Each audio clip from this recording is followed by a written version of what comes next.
Don't know what ISO is? Well, this is going to answer the question that someone left in the comments of my previous video. So if you want to know what ISO is and have it explained to you in a way that you can understand, stick around.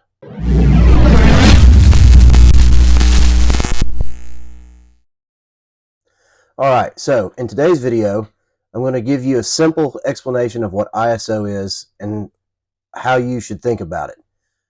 So, what is ISO and why should I care? Well, ISO is kind of the foundation of taking photos. Back in the film days, you had film speeds 100, 200, 400, 800, 1600, all the way up to 3200, and maybe higher at some points for certain levels. And what that film did was dictate what kind of situation you could photograph in, really. The lower the film speed, the more light you needed on your film to make good pictures. Well, with ISO on our digital cameras, it works in much the same way.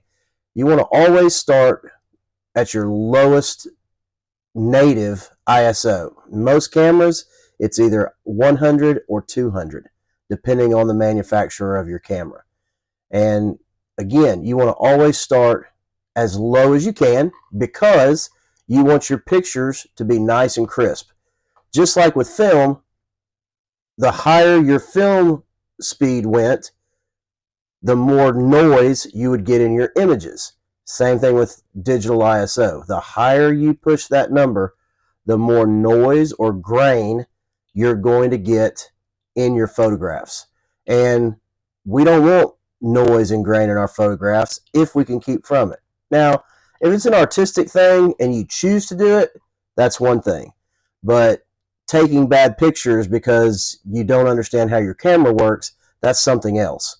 So you always want to start as low as you can with your ISO. If we're taking portraits, we want our portraits to be crisp and tack sharp. So we start with a lower ISO, right? Well, is that by itself going to take great pictures? No, it's not.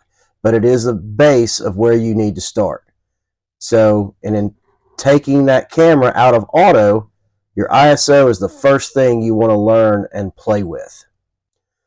Now, depending on where and what you're going to be photographing, that's going to dictate what your ISO needs to be set at.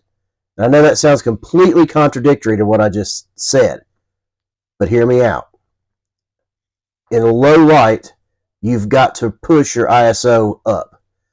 Say if you're photographing a ball game at night, your ISO is going to have to be incredibly high in order for your shutter speed and your aperture to adjust to where you can get decent photographs.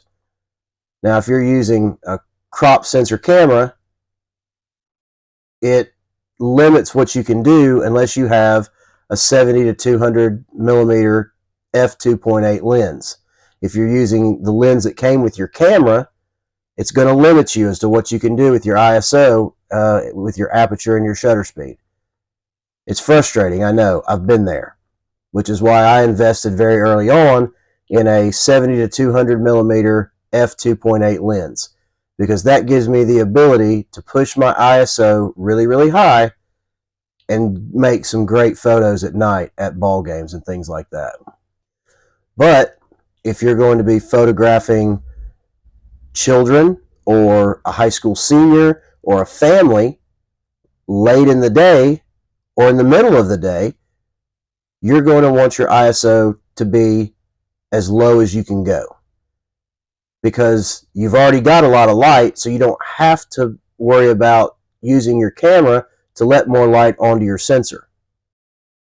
Now, this is a quick video to sort of explain ISO to you.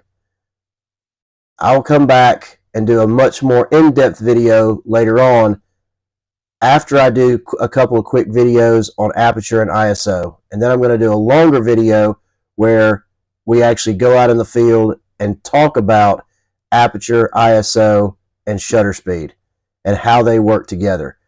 So if you're looking this up on Google, you're going to want to Google the light triangle, or the exposure triangle. That's what these are typically called when all three of them work together. I'll be posting a video for aperture and shutter speed in the next few days.